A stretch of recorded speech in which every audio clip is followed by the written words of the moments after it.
During the storm of the century, a struggling waitress offered shelter to a desperate stranger, never imagining the old woman's son was Denver's most ruthless billionaire.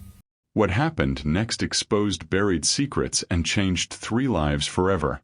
Welcome back, my beautiful family and friends. If you're hooked in and you're ready to enjoy this story, click subscribe and let me know in the comments where you're watching from. Because tomorrow, I will be giving you another story just as interesting as this one.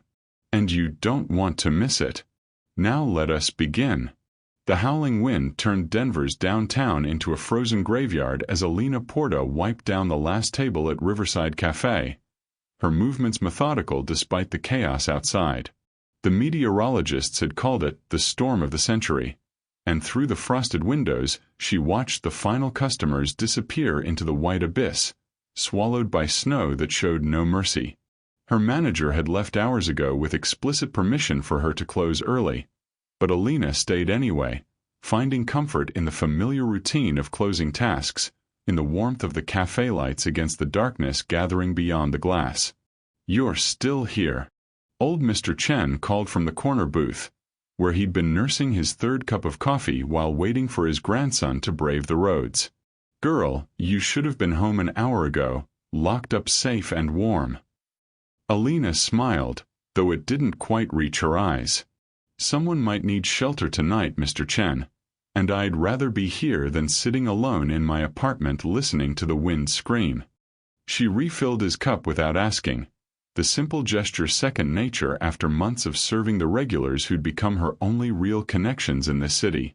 As if her words had summoned fate itself, the cafe door burst open with such force that the bells overhead jangled wildly, and a figure stumbled through in a blast of Arctic air and swirling snow. Alina's heart lurched as she took in the sight, a thin elderly woman in a coat far too inadequate for Colorado winter, her silver hair plastered to her face with melting snow, her lips tinged an alarming shade of blue, her whole body trembling violently as she gripped the door frame to stay upright. "Oh God!" Alina dropped the coffee pot on the nearest table and rushed forward, catching the woman just as her knees buckled. "Mr. Chen, turn the heat up as high as it'll go, please." She guided the stranger to the booth closest to the kitchen, her training as a waitress disappearing entirely, replaced by pure instinct and compassion that came from somewhere deeper than any job description. Within moments, Alina had wrapped the woman in the emergency blankets she kept in the back office, cranked up the heating system until the cafe became almost uncomfortably warm, and pressed a mug of hot soup into hands that shook so badly the liquid threatened to spill. "Drink this slowly, okay?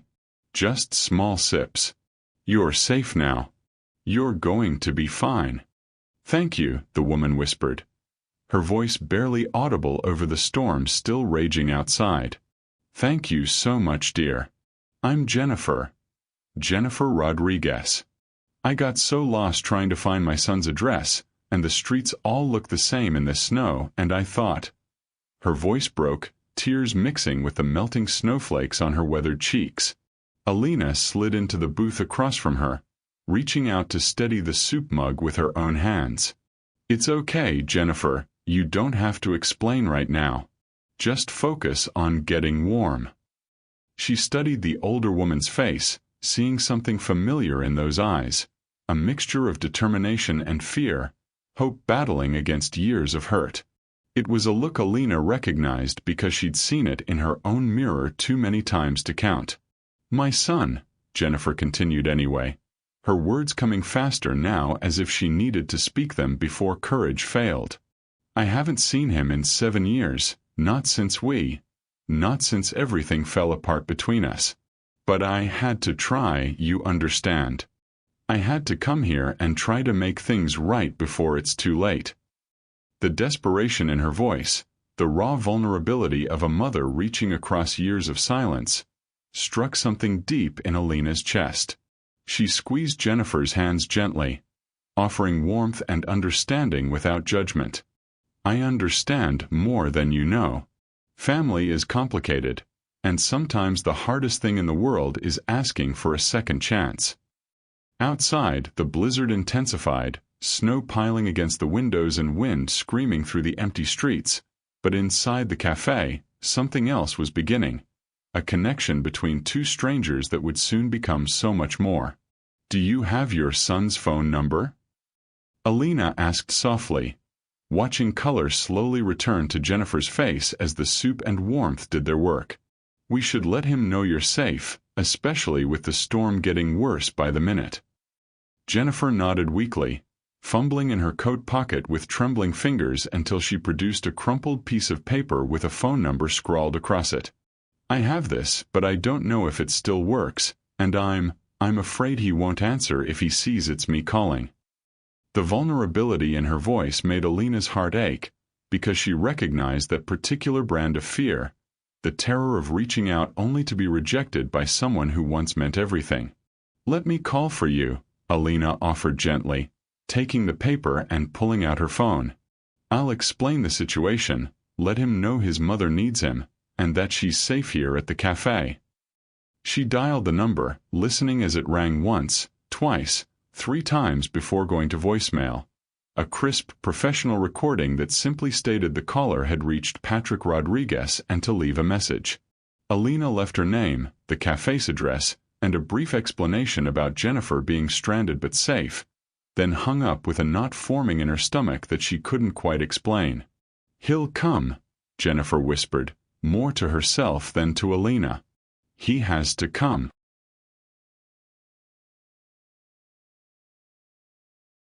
"Of course he will," Alina assured her, though privately she wondered what kind of son would let 7 years pass without speaking to his mother. "In the meantime, you need rest, and you're certainly not going anywhere in this weather." She glanced toward the windows where the snow had piled so high it obscured the lower half of the glass entirely. "My manager's office has a couch. It's not fancy, but it's comfortable enough, and you'll be warm and safe there tonight." Over the next hour, Alina transformed the small office into a makeshift bedroom, layering blankets from the emergency kit over the worn leather couch and bringing in a space heater that filled the room with blessed warmth. She made proper food in the cafe kitchen. Grilled cheese sandwiches with tomato soup, comfort food that reminded her of her own mother's care during childhood winters that felt like a lifetime ago now.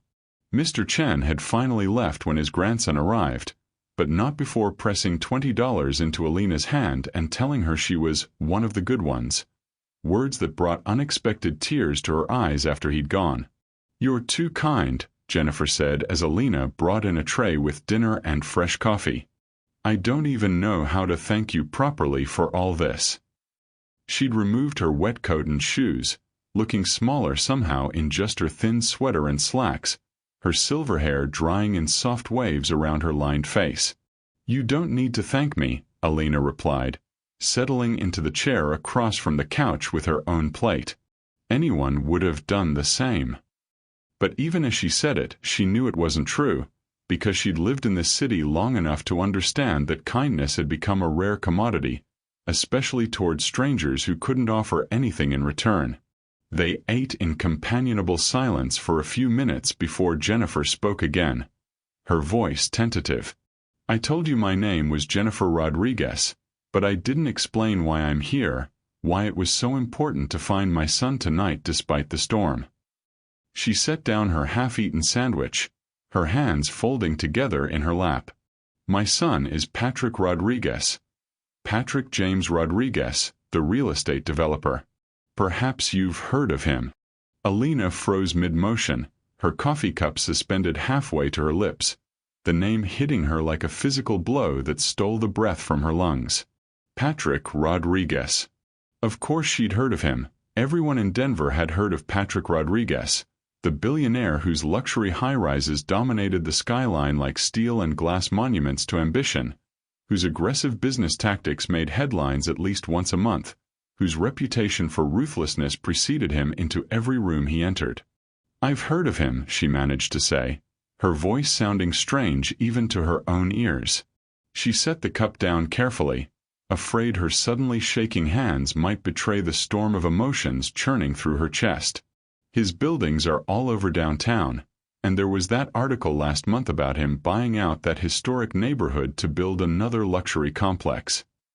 That sounds like Patrick, Jennifer said quietly, and the pain in her voice was so raw it made Alina look up sharply. My son wasn't always like that, you understand.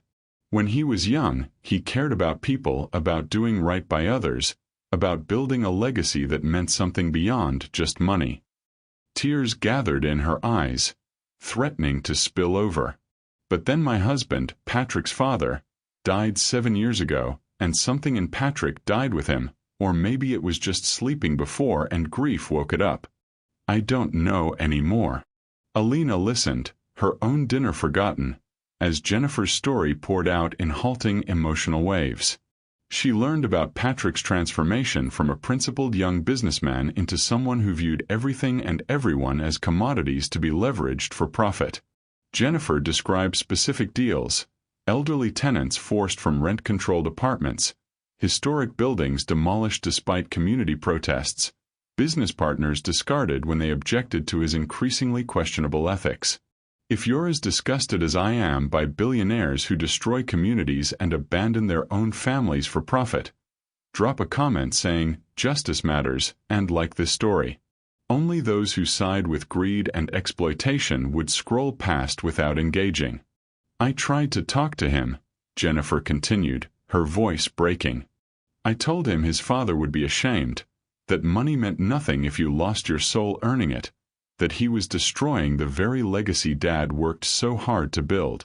She wiped at her eyes with trembling fingers.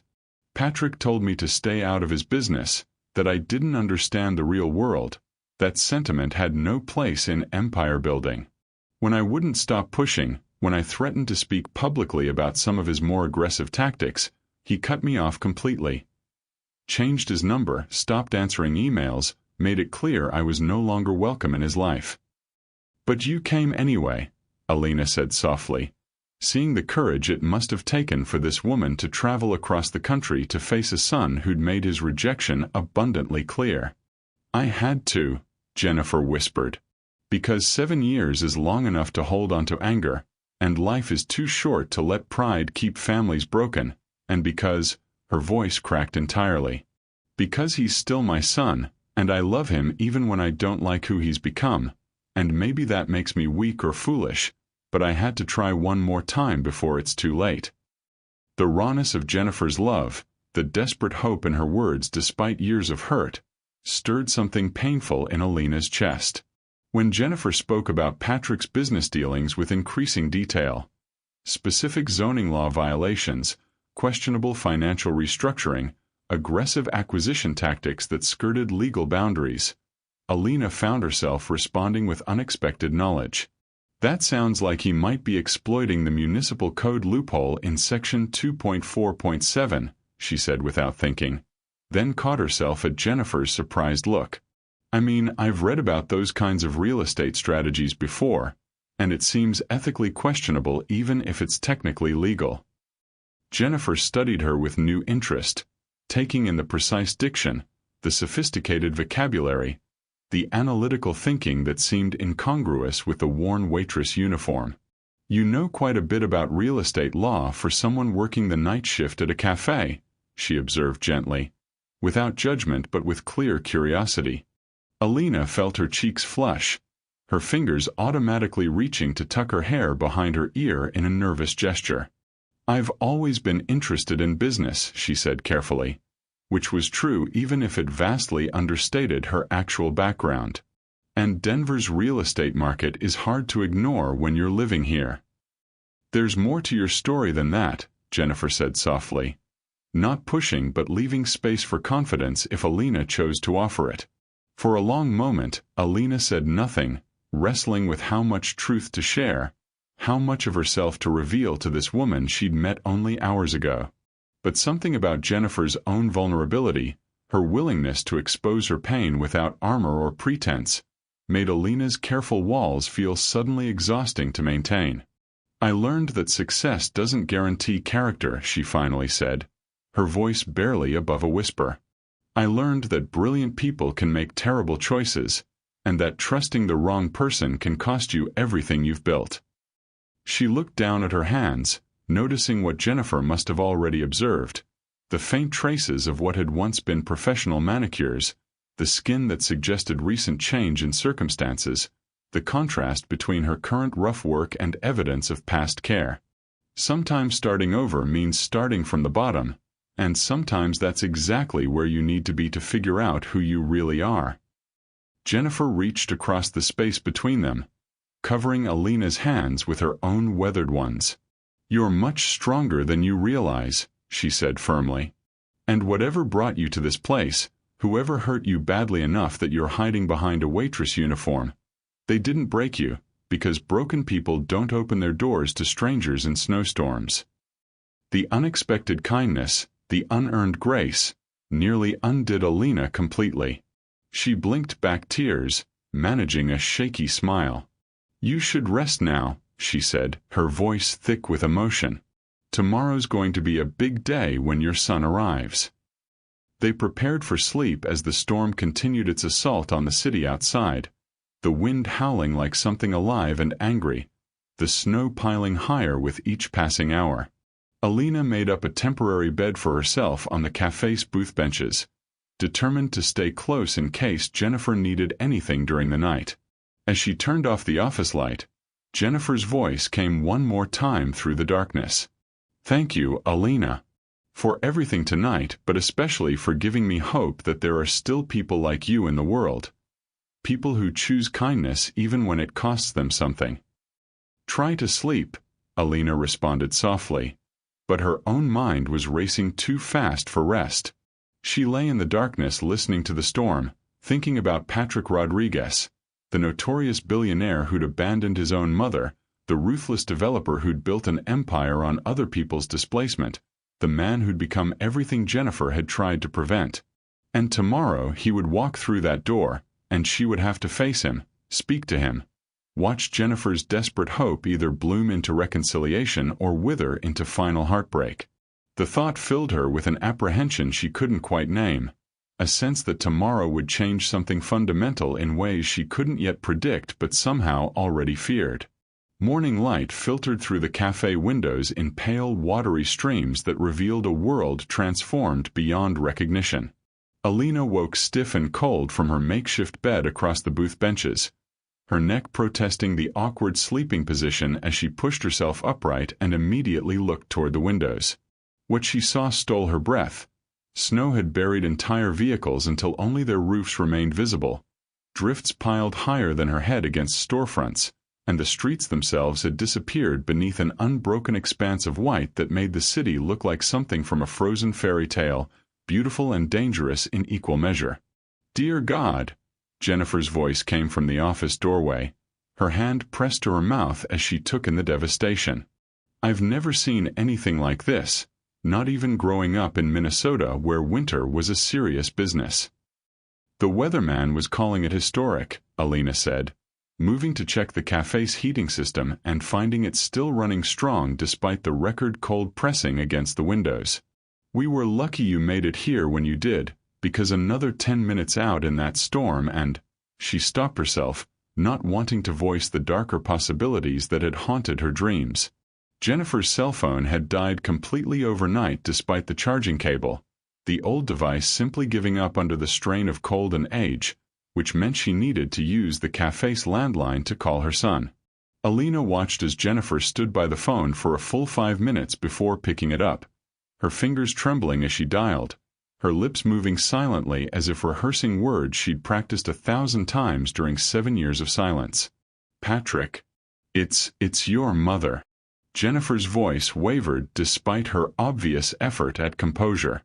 "I know you must be surprised to hear from me, and I'm sorry to bother you, but I got caught in the storm last night and a kind young woman gave me shelter at her cafe downtown." She recited the address when he asked, her hand gripping the phone so tightly her knuckles went white. "Yes, I understand. Thank you for coming." She hung up and turned to Alina with tears in her eyes. "He's on his way." He sounded so cold, so formal, like I was a stranger instead of the woman who raised him. "He's coming, though," Alina said gently, squeezing Jennifer's shoulder. "That's what matters right now. He could have sent an assistant or refused to come at all, But he didn't, and maybe that means something underneath all the hurt and pride. Over the next hour, Alina threw herself into preparing the cafe with an energy born of nervousness she couldn't quite explain. She wiped down every surface until the old formica gleamed, brewed fresh coffee that filled the space with rich, comforting aroma, arranged the napkin dispensers with unnecessary precision, and checked on Jennifer approximately every 3 minutes until the older woman finally told her gently that she was making them both more anxious with her hovering. "I'm sorry," Alina said, forcing herself to sit down at the counter and actually stay there.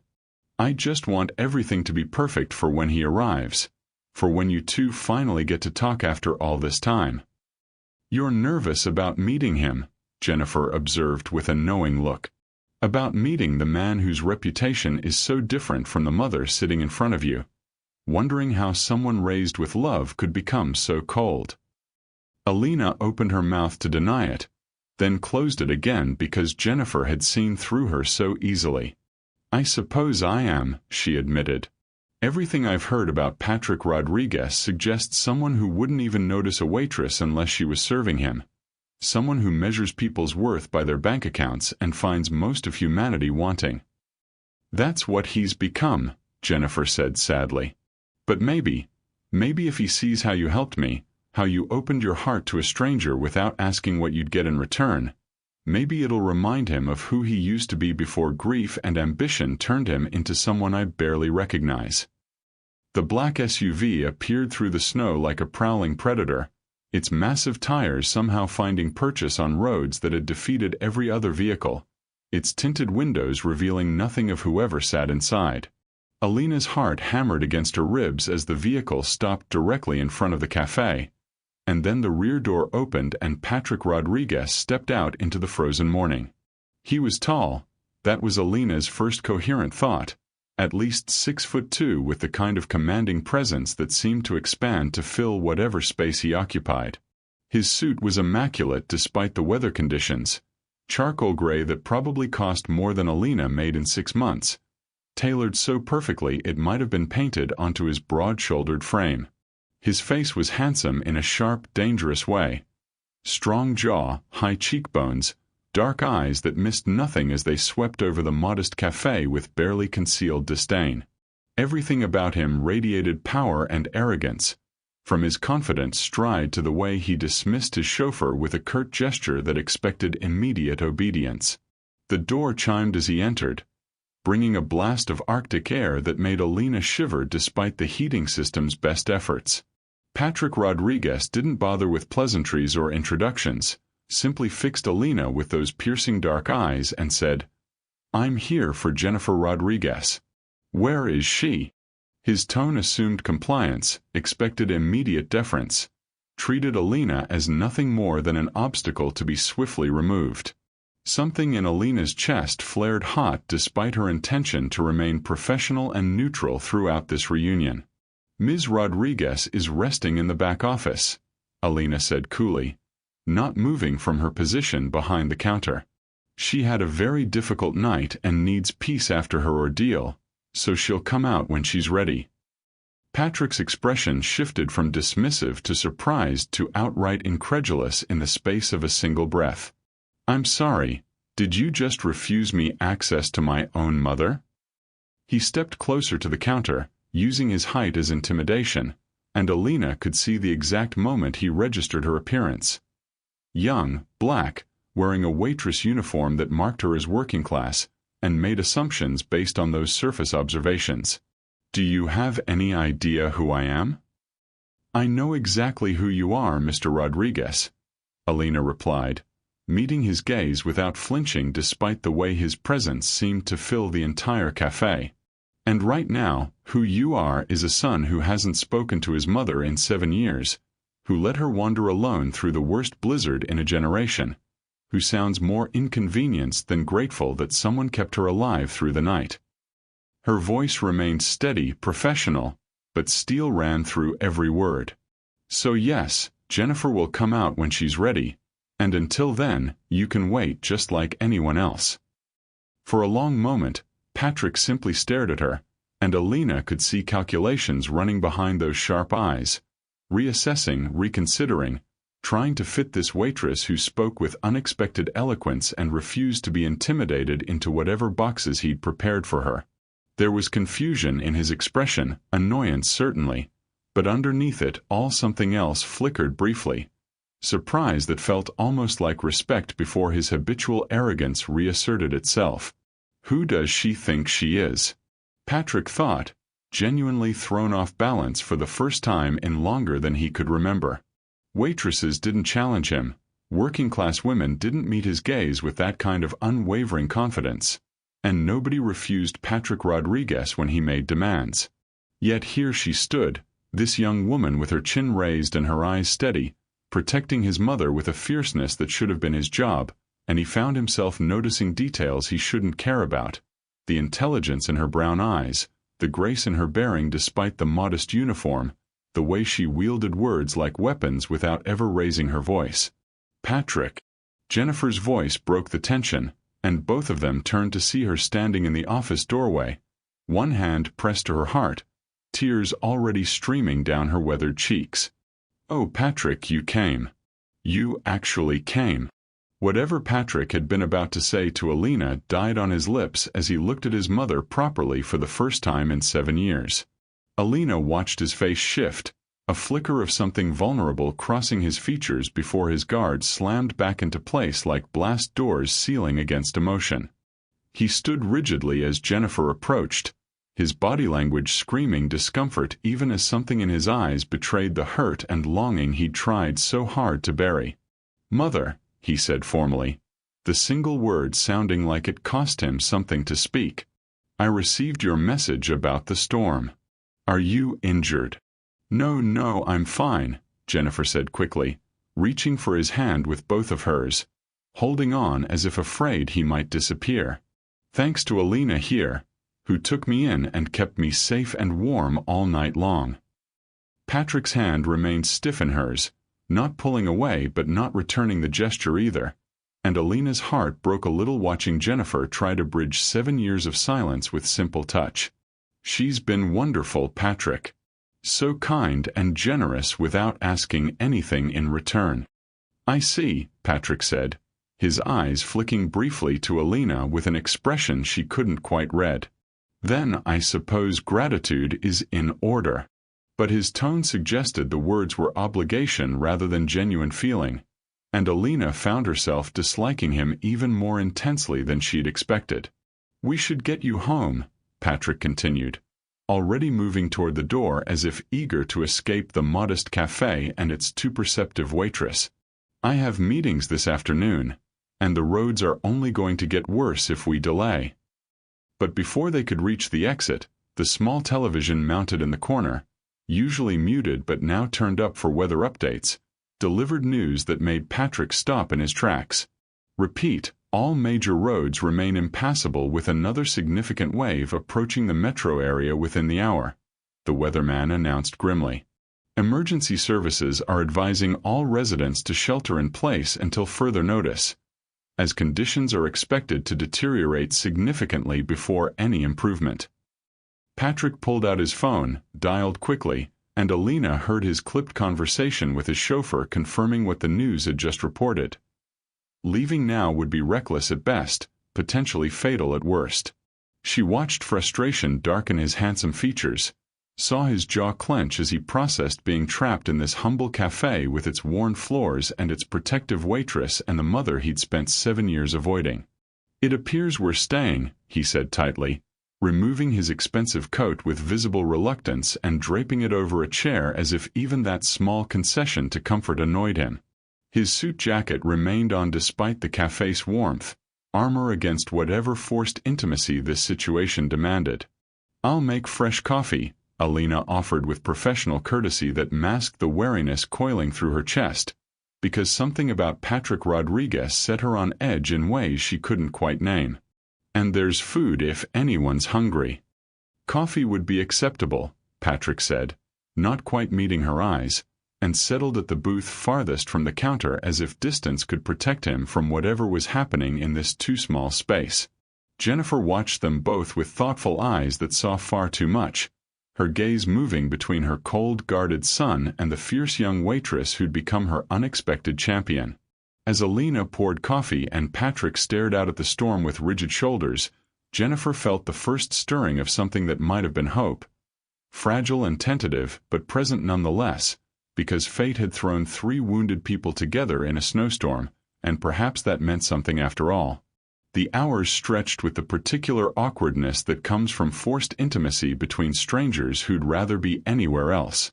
Patrick commandeered the corner booth and transformed it into a makeshift office. His phone pressed to his ear more often than not as he conducted business with the clipped efficiency of someone who viewed interruptions to productivity as personal affronts. Alina busied herself with cafe maintenance that didn't strictly need doing, wiping already clean counters, reorganizing inventory, brewing fresh coffee every 45 minutes whether anyone wanted it or not. Anything to avoid the weight of Patrick's occasional glances that felt like assessments she hadn't asked to undergo. Jennifer positioned herself strategically between them, her eyes moving from son to waitress with the keen observation of someone watching a play unfold, seeing connections and tensions the actors themselves hadn't yet acknowledged. Patrick found himself increasingly distracted from his conference calls by details that shouldn't matter but somehow demanded his attention. The way Alina handled a phone inquiry from a supplier revealed vocabulary that seemed incongruous with her position. She'd used phrases like inventory reconciliation and vendor contract terms with the ease of someone who understood business fundamentals far beyond taking orders and pouring coffee. Her posture when she thought no one was watching shifted from the deferential stance expected of service workers to something more self-possessed, shoulders back and chin raised like someone accustomed to commanding rooms rather than serving them. And her hands, which Patrick noticed because he'd trained himself to observe details others missed, showed evidence of recent change. The skin tone suggested tan lines from rings no longer worn, nails that had been professionally maintained until very recently, the faint calluses of new manual labor overlaying palms and used to such work. Yes, proceed with the Riverside acquisition but push the timeline back 2 weeks, Patrick said into his phone, pacing near the windows while his attorney outlined legal strategies. The zoning variant should clear by then, and we'll avoid the community pushback if we move during the holidays when. That's the historic district project, isn't it? Alina's voice cut through his concentration, and Patrick turned to find her refilling the coffee station, not looking at him but clearly having overheard. The one where you're displacing 200 low-income families right before Christmas to build luxury condos that'll sit empty half the year as investment properties? Patrick's hand tightened on his phone. I'll call you back, he told his attorney shortly and ended the call, focusing entirely on Alina with the intensity that made board members squirm. That's an oversimplification of a complex economic development project that will ultimately benefit the entire community through increased tax revenue and improved infrastructure. Benefit everyone except the families you're evicting, Alina replied calmly, finally meeting his gaze with those steady brown eyes that refused to be intimidated. But I suppose that's acceptable collateral damage when profit margins are involved. You have opinions about business you clearly don't understand, Patrick said, his voice dropping to the cold, dismissive tone that usually ended conversations before they became arguments. Real estate development requires difficult decisions that consider long-term economic impact, not sentimental attachment to buildings that have outlived their usefulness. The phone in his hand buzzed with another call, this one from the city planning commissioner, and Patrick answered it with barely concealed irritation, listening as the man explained new complications with permits, community protests gaining traction, media interest threatening to complicate what should have been straightforward negotiations. His frustration mounted with each obstacle described. Each delay that would cost him money and momentum, and when he finally hung up, something in his carefully maintained composure had frayed. This is exactly the problem with people today, Patrick muttered, more to himself than anyone else but loud enough that both women heard clearly.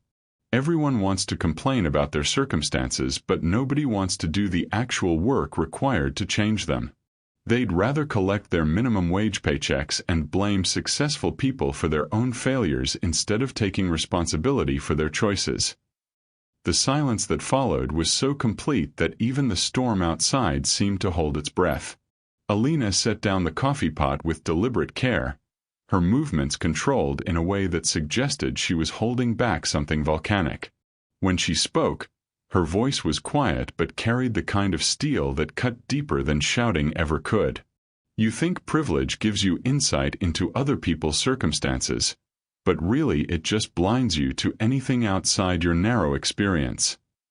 She walked toward Patrick's booth, not threatening but not deferential either, meeting him as an equal despite the designer suit and the billions in his bank account. You assume everyone has the same opportunities you've had, that hard work alone determines success, that anyone struggling must have made poor choices or lacked sufficient ambition. But life doesn't work that way, Mr. Rodriguez, and the fact that you believe it does tells me you've never actually faced real adversity in your entire carefully protected existence. Patrick opened his mouth to respond, to defend himself, but Alina continued before he could marshal his thoughts. I'd rather serve coffee with dignity and sleep well at night than build empires on other people's suffering and call it economic development, she said, and something in her voice suggested personal experience rather than abstract principle. I'd rather be kind than right, generous than rich, and if that makes me unsuccessful by your definition, then I'm perfectly comfortable with that failure. This is where I need your voice, family.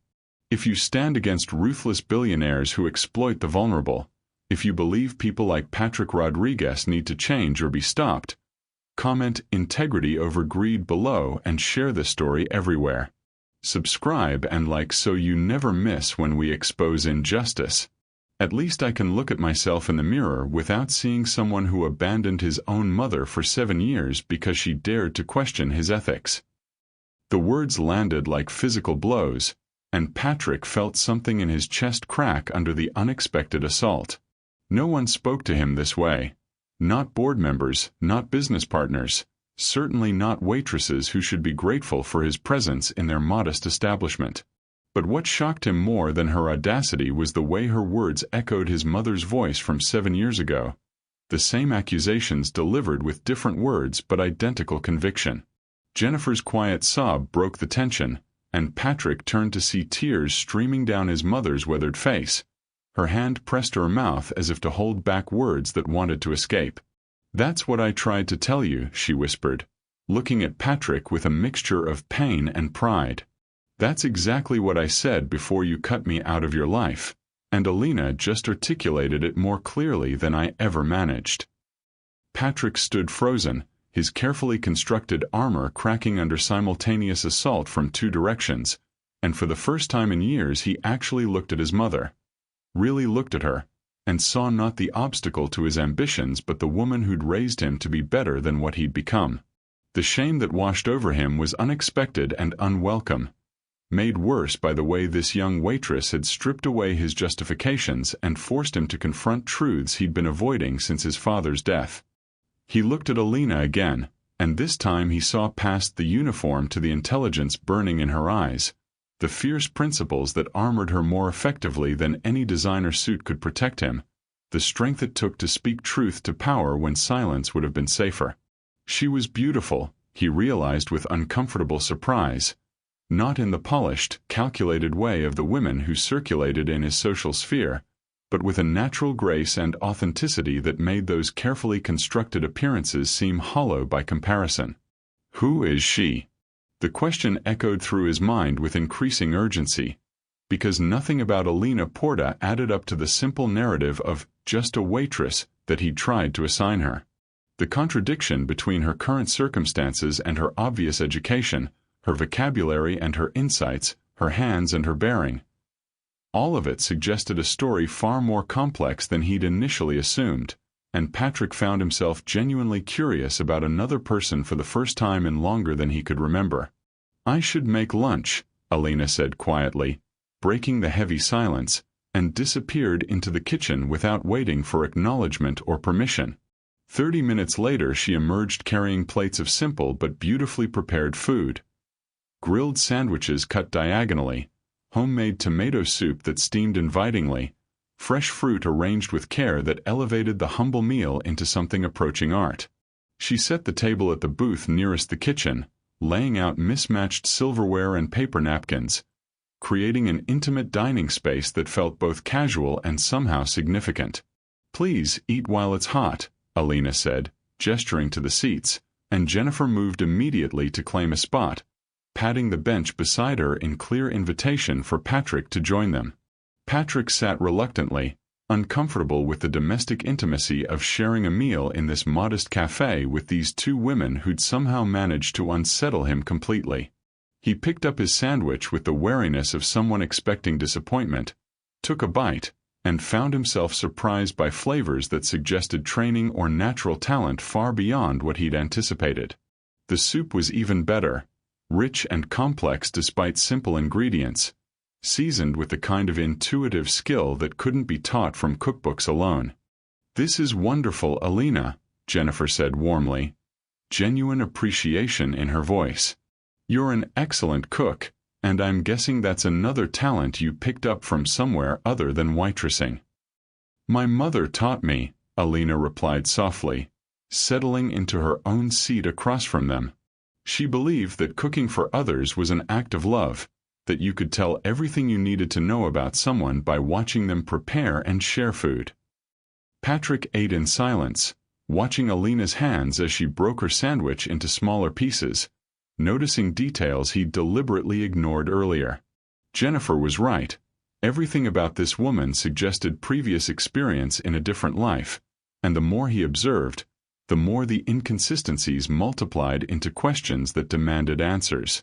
"You're not really a waitress," Patrick said abruptly, setting down his spoon and fixing Alina with the direct gaze he used in negotiations when he wanted truth instead of performance. "Or rather, you are now, but you weren't always, and probably not for much longer either. So who are you really, Alina Porta? And what brought you to this cafe serving coffee to strangers when you clearly have education and skills that qualify you for something far different?" The question hung in the air between them, weighted with implications and curiosity that bordered on personal interest. Alina's hand stilled on her plate, her eyes dropping to the table as if searching for courage or deciding how much truth to share. Jennifer reached across the space and covered Alina's hand with her own in a gesture of support that said, "You don't have to tell him anything, but I'm here if you choose to." The storm continued its assault outside, snow piling higher against windows that framed a world reduced to white and cold. But inside the cafe time seemed suspended as Alina drew a deep breath and raised her eyes to meet Patrick's questioning gaze. Whatever she said next would change something fundamental between them. All three of them understood that instinctively, and the weight of impending revelation filled the space with tension that was almost visible. "You want to know who I am?" Alina said quietly, her voice steady despite the vulnerability flickering in her eyes. "All right, Mr. Rodriguez. I'll tell you exactly who I am, and maybe then you'll understand why I'd rather be here serving coffee than anywhere near the world you've built." "I was a corporate lawyer," Alina began, her voice steady despite the way her hands trembled slightly around her coffee cup. "Not just any lawyer. I was associate attorney at Morrison & Klein in Chicago, one of the top firms in the Midwest, making 6 figures before I turned 30 and on track for partnership within 3 years." She paused, drawing breath as if the words cost her something precious to speak aloud. "I had the career I'd worked my entire life to build, the respect of colleagues who mattered, the kind of future people dream about when they're studying for the bar exam and living on ramen noodles and hope." Patrick leaned forward despite himself, drawn into her story by the rawness in her voice, by the way her carefully maintained walls were crumbling to reveal the woman underneath. "Then I was assigned to represent Marcus Thornton, a real estate developer who wanted legal support for a commercial development project," Alina continued, her eyes fixed on some distant point beyond the cafe walls. On the surface, everything looked legitimate. Proper zoning applications, environmental assessments, community outreach documentation. But when I started digging deeper into the contracts and financial structures, I found irregularities that didn't add up. Falsified environmental reports that concealed toxic contamination on the site. Bribes to city officials disguised as consulting fees. Plans to displace a historically black neighborhood through predatory buyout tactics that bordered on extortion. Her voice hardened with the memory, anger mixing with pain in equal measure. I went to my senior partners with evidence, expecting them to drop Thornton as a client and report the violations to the proper authorities. Instead, they told me to bury what I'd found, to rewrite the contracts in ways that provided legal cover for illegal practices, to essentially become complicit in destroying a community for profit. She finally looked at Patrick directly, her eyes blazing with the conviction that had cost her everything. I refused. I told them I'd go to the State Bar Association, that I'd expose the entire operation rather than participate in it. That's when they destroyed me. How? Patrick heard himself ask, though part of him didn't want to know the answer because he could already see where this story was heading, could recognize the ruthless tactics she was about to describe because he'd employed similar strategies against opponents who threatened his own interests. Systematically and thoroughly, Alina replied with bitter precision. First, they fired me for performance issues and unprofessional conduct, lies that went into my permanent record. Then they reached out to every major firm in Chicago with warnings about my instability and unreliability, effectively blacklisting me from the legal community. When I tried to report Thornton's illegal activities anyway, suddenly evidence disappeared, witnesses recanted statements, and I found myself facing ethics charges for allegedly breaching client confidentiality. Her voice cracked slightly. Within 6 months, I went from rising star to unemployable pariah. No firm would hire me, not even for document review work. My savings ran out paying lawyers to defend against fabricated charges. And when the dust settled, Thornton's project moved forward exactly as planned. That neighborhood was demolished, and I was here, 2,000 miles from home, serving coffee under a different name, hiding from a past that taught me exactly what happens when you choose integrity over power. The silence that followed was devastating in its completeness. Patrick felt something in his chest constrict painfully as he processed her story, recognizing with uncomfortable clarity the world she described because it was the same world he'd built his empire within, the same ruthless tactics he'd justified as necessary for success. How many times had he used his influence to sideline opponents who threatened his projects? How many reputations had he damaged through carefully placed rumors and strategic legal pressure? How many communities had he displaced with the same cold calculation Alina had witnessed?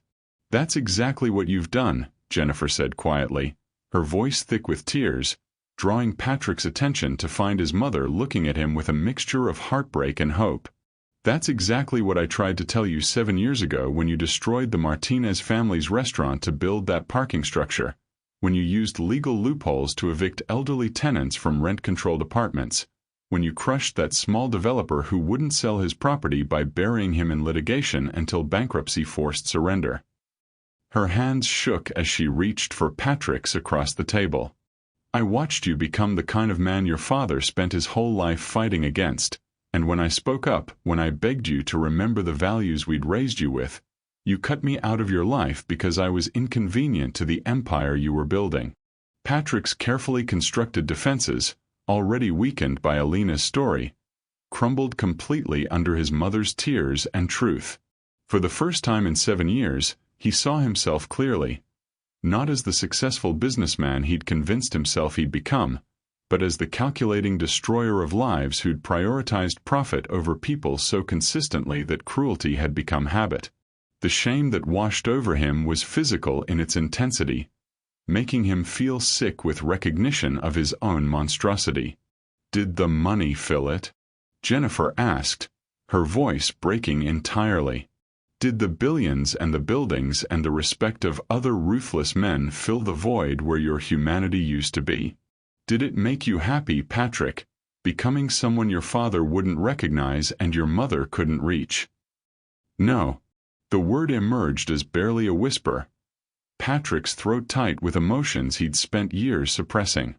No, it didn't fill anything. It just made the emptiness bigger until I couldn't feel anything except the next deal, the next acquisition, the next victory that never satisfied for more than a moment.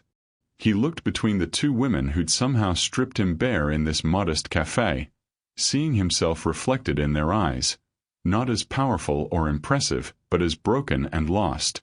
I don't know who I am anymore.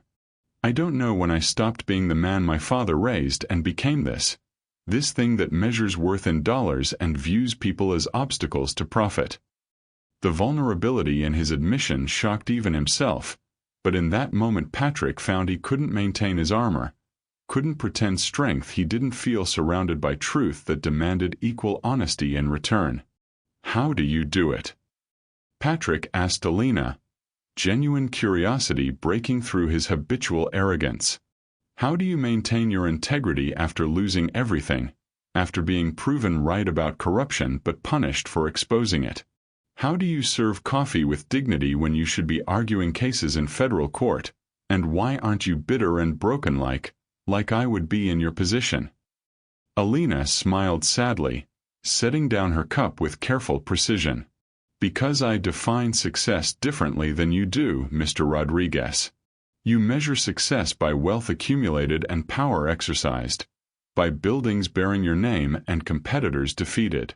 I measure it by whether I can sleep peacefully at night, whether I treat people with kindness regardless of what they can do for me, whether I'm becoming the person I want to be rather than the person circumstances push me toward. She glanced at Jennifer, who nodded encouragement. I'd rather be poor and principled than rich and ruthless. I'd rather serve coffee with integrity than practice law with corruption. And yes, some days that choice feels impossible. Some nights I cry with frustration at opportunities lost, but I never regret choosing my values over my career because at least I still know who I am when I look in a mirror. I can't remember the last time I recognized the person in my mirror, Patrick admitted quietly, the confession surprising him with its truth. I became so focused on building bigger and winning more that I stopped asking whether any of it meant something beyond just proving I could do it. They talked for hours as the storm finally began to ease outside, three people stripped of pretense and protection, sharing truths that hurt to speak and harder to hear. Patrick asked questions he'd never allowed himself to consider, about the human cost of his business practices, about the lives disrupted by his aggressive tactics, about whether success built on others' suffering could ever truly satisfy. Alina answered with honesty tempered by surprising compassion, neither condemning nor excusing but simply reflecting reality back to someone who'd spent years avoiding clear sight. Jennifer watched her son rediscover his capacity for vulnerability and her fierce waitress reveal unexpected depth, and she felt something very much like hope beginning to bloom in the spaces between their words. When Patrick's phone buzzed with notification that roads were finally clearing and his driver could safely reach them, no one moved immediately to leave. The moment felt too fragile, too significant to shatter with the practicalities of departure. "Come work for me," Patrick said abruptly, the words surprising even himself. "Or rather, let me help you return to law through my connections. I know senior partners at a dozen firms who owe me favors, and I could make some calls, open doors that were closed, give you a chance to reclaim your career on your own terms." Alina studied him for a long moment, conflict clear in her expression, temptation warring with suspicion, hope battling against fear of repeating past mistakes. "Why would you do that? What do you want in return? Because men like you don't offer something for nothing, and I learned that lesson too painfully to forget it now." "I don't know," Patrick admitted with brutal honesty. "Maybe because you remind me who I used to be before I became this, or because you had the courage to sacrifice everything for principles I abandoned without second thought, or because—" He stopped, searching for truth even as it made him uncomfortable. "Because you're right about almost everything you've said, and if there's any chance I can become someone my mother recognizes again, Maybe it starts with trying to repair some of the damage I've caused." "Then here are my terms," Alina said, her voice steady despite the enormity of what she was proposing. "If you want to change, if you genuinely want to become better rather than just feeling temporarily guilty in this cafe before returning to business as usual, then I'll help you identify your most harmful practices and develop plans to rectify them. Real changes, Mr. Rodriguez, not cosmetic adjustments for public relations purposes. And if you actually follow through, if you prove you're serious about transformation rather than just uncomfortable with honest mirrors, then we can discuss whether I'd consider working with you in any capacity." Patrick stared at her, shocked by her audacity in proposing conditions when he'd offered opportunity, annoyed by her refusal to simply accept help gratefully like any sensible person would do. But underneath the irritation, he felt something very much like respect, because Alina Porta had looked at his power and wealth and influence and remained entirely unimpressed, demanding he meet standards rather than accepting his existing flaws as unchangeable reality. "You're serious," he said slowly, realization dawning. "You'd actually turn down the chance to return to law unless I prove I'm worth working with first." "Completely serious," Alina confirmed. "Because I already sacrificed my career once rather than compromise my ethics, and I'm not going to undo that choice by joining forces with someone who represents everything I walked away from unless he demonstrates genuine commitment to change." Patrick found himself nodding before conscious thought caught up with instinct. All right, yes. I agree to your terms, though I reserve the right to be annoyed by how difficult you're making this for both of us." "Noted," Alina replied with the ghost of a smile. The moment stretched between them, weighted with possibilities neither quite knew how to name, before Jennifer's quiet voice broke through. "Patrick, can we talk? Just the two of us for a moment." They moved to the booth farthest from the counter, mother and son sitting across from each other with 7 years of hurt and pride between them. Patrick looked at Jennifer, really looked at her, and saw how much she'd aged during their estrangement, the lines around her eyes deeper, her hair more silver, her hands more fragile than he remembered. The realization of time wasted, of relationship neglected, hit him with devastating force. "I'm sorry, Mom." The words emerged thick with emotion Patrick had suppressed for far too long. "I'm sorry for choosing my ego over your wisdom, for cutting you out because you reflected truths I didn't want to face, for letting 7 years pass without speaking to the woman who raised me to be better than what I became." Tears he hadn't known were there burned in his eyes. "I'm sorry for making you feel like you had to travel through a blizzard just to reach a son who should have been reaching for you all along." Jennifer reached across the table, taking his face in both hands the way she'd done when he was young and needed comfort. "I forgive you, sweetheart. I forgave you years ago, even when I was hurt and angry and lonely. You're my son, and I love you even when I don't like your choices, and I will always be here when you're ready to come home to who you really are underneath all that armor." She smiled through her tears.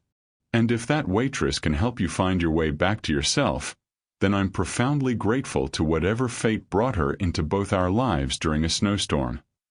They talked through logistics, tentative plans for regular phone calls, a visit once roads fully cleared, commitment to rebuilding relationships slowly with honesty and patience and forgiveness for inevitable stumbles along the way. It wasn't dramatic or perfect, just the quiet beginning of healing after years of wounds left untended. When Patrick's driver finally arrived, the cafe felt different than it had hours earlier.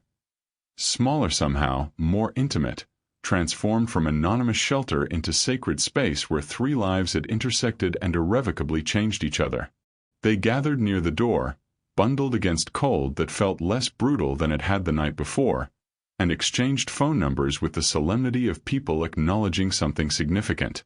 "Thank you, Alina," Jennifer said, pulling the younger woman into a fierce hug. "Thank you for sheltering me, for speaking truth, for being exactly who Patrick needed to encounter at exactly the right moment."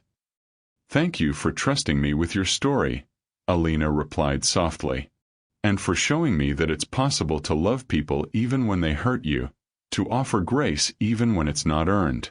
That's a lesson I needed to learn." Patrick stood awkwardly, uncertain of appropriate farewell protocols for someone who'd systematically dismantled his worldview over the course of 24 hours. Finally, he simply extended his hand, and when Alina took it, he held on perhaps a moment longer than purely professional courtesy demanded. "I meant what I said," he told her quietly. "About making changes, about proving I'm serious. You'll hear from me within the week with proposals for rectifying my worst business practices, and I expect you to be brutally honest in your assessment." "I wouldn't know how to be anything else," Alina assured him, and something in her eyes suggested both challenge and hope, possibility tempered by realistic caution. Patrick turned to leave, then paused at the threshold, looking back at Alina framed by the modest cafe that had become the setting for his unwilling transformation. She stood with morning light filtering through windows where snow was already beginning to melt, her chin raised and her eyes steady, beautiful not despite her circumstances but because of the strength required to maintain integrity within them. Something in his chest shifted, recognition of attraction mixing with respect in ways he hadn't experienced since before his father's death, when he'd still believed in building things that mattered rather than just accumulating power for its own sake. "Goodbye, Alina," he said, the words feeling insufficient for the weight of what had passed between them. "I'll see you soon." "I'm not going anywhere," she replied with a small smile. "I'll be right here, serving coffee and waiting to see if Patrick Rodriguez is capable of becoming someone worth knowing."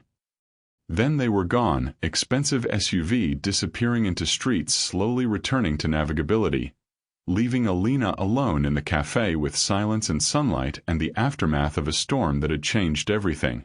She moved slowly through closing tasks, wiping down tables, washing dishes, restoring order to spaces that had held such chaos, but her mind was elsewhere, processing the past 24 hours with something approaching wonder. A billionaire and his estranged mother had walked into her cafe during a blizzard, and somehow in the forced proximity of survival, walls had fallen and truths had been spoken and possibilities had emerged that didn't exist before the first snowflake fell. Patrick Rodriguez, the ruthless developer whose reputation preceded him like a warning, had sat in her booth and admitted he didn't recognize himself anymore, had made commitments to change that might mean nothing or might mean everything depending on whether his discomfort survived the return to comfortable luxury. And she'd offered to help him, had laid down conditions and challenged him to meet standards, had risked the very vulnerability she'd sworn to protect by opening the door to someone who represented everything she'd walked away from. The choice felt both terrifying and right, like standing at the edge of a cliff without knowing whether falling would mean flying or crashing but choosing to step forward anyway. Alina moved to the window, watching snow melt under strengthening sunlight, seeing the city emerge from its white burial like something reborn. She thought about her past, the career destroyed, the reputation ruined, the painful 18 months of hiding and healing that had brought her to this modest cafe in Denver. And she thought about her future. Not the carefully limited vision she'd maintained since arriving, but something bigger and riskier and more authentically herself. She wasn't hiding anymore, she realized with quiet certainty. She wasn't running from who she'd been or settling for less than she deserved out of fear of being hurt again. She was standing still, rooted in principles that had survived their testing, ready to reclaim her future on terms that honored everything she'd sacrificed to maintain her integrity. Whatever happened with Patrick Rodriguez, whether he proved genuine in his desire to change or returned to ruthless business as usual, whether their connection developed into something meaningful or remained purely professional curiosity, Alina knew she'd be all right. She'd survived the worst people could do to her and emerged with her values intact, her compassion undimmed, her capacity for hope battered but not broken. The sun broke through clouds completely, flooding the cafe with golden light that transformed worn surfaces into something approaching beautiful. Alina smiled at her reflection in the window, seeing not a fallen lawyer hiding behind a waitress uniform, but a woman who'd chosen integrity over ambition and discovered that sometimes losing everything meant finally becoming yourself. She still had coffee to serve and customers to welcome and bills to pay with wages that barely covered rent.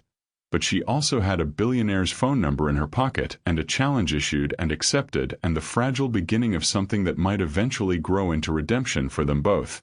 It wasn't the ending she'd imagined when Jennifer Rodriguez stumbled through her door during the storm of the century. But it was an ending that felt true and right and thoroughly her own. And for now, standing in the sunlight with melting snow outside and possibilities emerging from chaos, that was more than enough. This is where I need your voice, family.